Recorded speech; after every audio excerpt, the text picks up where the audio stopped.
Good evening, everyone, and welcome to yet another Robbie's Movie Reviews on a beautiful, albeit a little chilly night before the holiday season. Welcome to the second of my movie reviews tonight, and this time in a little quieter area compared to the one earlier today. But it's enough about rambling. Tonight, our last movie of potentially the week is one about politics and how we as a country, as well as I guess any country, love to turn the media the news media into yet another playfield for entertainment, scandal, and potentially screwing up good candidates along the lines. At least that's what the theme of the movie is tonight. So if you haven't figured out what I'm talking about, it's On the Front Runner, starring former Wolverine Hugh Jackman and a bunch of other commodities and actors, including J.K. Simmons, who is ready to bring with it the next political drama of the holiday season. Now, if you're new to my channel, thank you very much for joining. As the light kind of shows and blinds you, let's explain what we do on this channel. We start with a trailer. We go into a quick and dirty review so that you can get in and out. And then for those who want a little more detail as to my explanations of scores or just food for thought, that's where the Phase 2 review comes in, just to kind of give you everything that comes with it. Now, as we sort of get into it, let's start with The Front Runner is about Gary Hart, the man who was hoping to be the frontrunner in the 1988 presidential election, whose philosophies, themes, and caring about the little guy were supposedly going to be the things that dreams are made of. But, nevertheless, a thinking with the wrong head potentially left him into a scandal that would put his career up to the nose grinder and cause a lot of trouble for his potential race. As a result, what is the movie like? Well, for a political drama, movie works. Engaging enough and dramatic enough to feel like something off of a Netflix or a History Channel special, with great acting and great moral decisions that are going to make this a classroom-worthy film to kind of help teach the masses about whether or not the ethics involved in presidential elections, as well as the media's influence. Great food for thought movie that will have, hopefully, discussion groups questioning the morals. Strong dialogue and a fantastic delivery really will, hopefully, drive the masses to think on some things and hopefully potentially spur the change I think they're going for. However, in regards to the movie itself, it's okay. It's not the most stunning in terms of visual. And while it does a nice job of recreating the 80s, it still doesn't quite have all the trimmings, bells, and whistles to effectively stand out from some of our other heavy hitters we've had in the past, or potentially with Cheney like it's coming up in the future. It's just enough there to get some really good moral lessons put to boot, but at the same time is still needing that extra oomph. Nevertheless, good acting inside and political drama in nature. This is a movie that's not going to do, I think, very well this weekend, just because of the heavy hitters that it's coming out alongside. But don't think to ignore this one. And if you're looking for kind of a more realistic movie that might be a little slower, check this one out. If you're wanting to skip it for the theater, I can't blame you. But definitely give this one a shot when it comes out on like Netflix and other sorry, I had the burps. Netflix and other not social media, but streaming media. Now, what is it overall?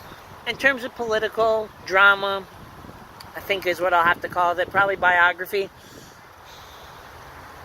I'll give it a 7.5. For a lot of the good important points. Movie overall, it's probably a 6. But that's just me and my components with it. And maybe if I want to be a little more lenient, an 8 in terms of the political drama for like the educational material. But again, there are some other powerhouses that maybe stick around. Regardless, if this is where I leave you at the first initial review, thank you very much. Please like, subscribe, share, help me make this better, please. In regards to if you're sticking around, well, let's go ahead and get into the next details. In terms of the likes, here's where we run into things.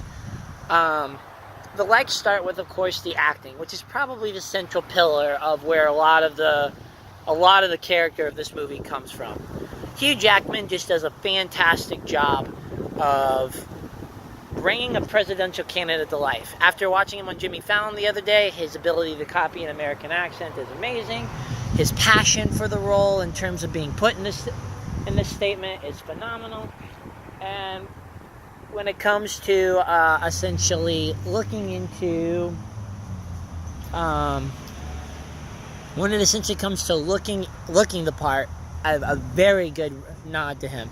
J.K. Simmons, the man who really made Whiplash come to life, reprises another role that's a little more serious from his J. Jonah Jameson days, throwing at him another way to harness his raw, kind of temperamental side and really bring a moral driving character. So it's a phenomenal display between these two. In addition to all the other cast, they work very well, and I guess that brings me to my next great is utilization of not just the central man, but really integrating all elements of this political nature. It feels very much like you are in a history textbook chapter of media news coverage trying to get to the bottom of things, the moral compasses between people who want to do the right thing, questioning the character, and all of those affected by it. So it has multiple pieces here that I think everybody should really appreciate and relish in regards to the movie component. And despite having a cavalcade of actors and actresses to bring this to life, it is just stunning to see how well they balanced everything, even though this is about Gary Hart. So, definitely get ready for the full integrative process. If that's not it, I can't tell if I think this meets a fine balance between the movie dramatization meeting realistic components. I feel that it didn't quite lean to one side or the other. And while I think that might take away from some of the special effects and theater quality of it, I think fans are really going to appreciate the fact that there's this nice balance to make it entertaining, but still try to keep it realistic. Though you always have to question how much of it is really true based on the snippets they chose to pull from. In regards to other stuff, I think they did a really nice job of capturing the 80s feel in the news political drama room. I think recreation sets, costumes and makeup and hair, all of it really pulls you back into kind of what was happening at the later end of the 80s decade. But perhaps my favorite thing is the writing is very good, and using that along with the talents of the actors, finding the quips, finding the quotes, and really capitalizing on it, I think that is the key to a lot of its success. Frontrunner is all about trying to inspire, and the delivery mixed with the music, mixed with the fantastic writing, I think is something else to admire, because it kind of brings out the characters themselves, hits the draw, and really just knocks it out of the park. So a very, very, very good job in terms of the writing. But that's what the likes are. What about the dislikes? Well, the Frontrunner's first thing is that maybe it lacks a little bit in the Hollywood magic department. Again, it's sensational to see the balance between it, which is a big like. But at the same time, it's missing some of that zhuzh and oomph that we like to see in these kinds of movies, where they decorate, where they bring it up, where they add a little suspension and tension. And I kind of feel that wasn't in this film, which took away some of the entertainment component. It's not a fast movie either. Lacking that thriller and suspense and being almost 2 hours long. There are parts that, if you're not having full energy or maybe worked a long day, you're gonna feel it, because this movie is a little slower than I think most people were expecting. Again, if you're a history buff, you'll eat that pace up. But for the general audience, definitely not this is not the movie that's going to keep you fully engrossed. No, you can probably pick that up from the trailers, for what little trailers there are. But hey, I'm just being honest here. I guess in terms of some other components to it, I might have wanted to see a little more of some of the other people involved in some of the pathways that they did, sort of truncating them early and leaving them, along with the finale at the end, leaving it kind of very vague. It was definitely not the nice closure that some of these kind of biographies and political documentaries do very well. So it was missing that, and the ending kind of lackluster finale after a wonderful speech maybe just left me wanting a little more, at least some composure and clearing. In regards to that, I guess I really don't have too many dislikes other than the fact of predictability is my last component. Obviously, if you've done your history research and you know it, you already know the ending of this film.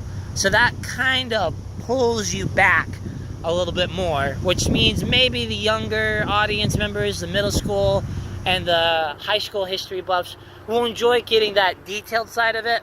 But when you know the ending of it, you got to make sure you have full energy, because that pace and kind of lackluster components may be a little too limiting for them to want to stick out the 2 hours when there's so many other entertaining features coming as well as are currently here. Nevertheless, you heard my scores. We're looking at about a 7.5 in terms of its category for me. Well, the movie itself is probably about a 6. Nevertheless, I did enjoy this a little more than I was actually expecting, and I did quite enjoy the acting components of it, so fine call out to them. Just maybe a little more excitation or oomph to really bring it together. But nevertheless, this one is probably on the wait list for most of them, and I can't blame you. Now, if we're lucky and the Green Book apps comes to theaters, you will hear me sooner rather than later. But otherwise, check in next week when we have more movie reviews coming. Thank you very much for checking out. Please like, share, and help me make this better. Subscribe, do whatever it takes to kind of help me make it better, because that's what I want to do and make these helpful. I know I don't have the entertainment value, the track record, but given my almost 10 years of movie reviewing and only 6 months or so of recording, I'd really appreciate making this better. And I know filtering out this noise will be a little bit of a help. Anyways, guys, thanks for checking in. Robbie K signing off.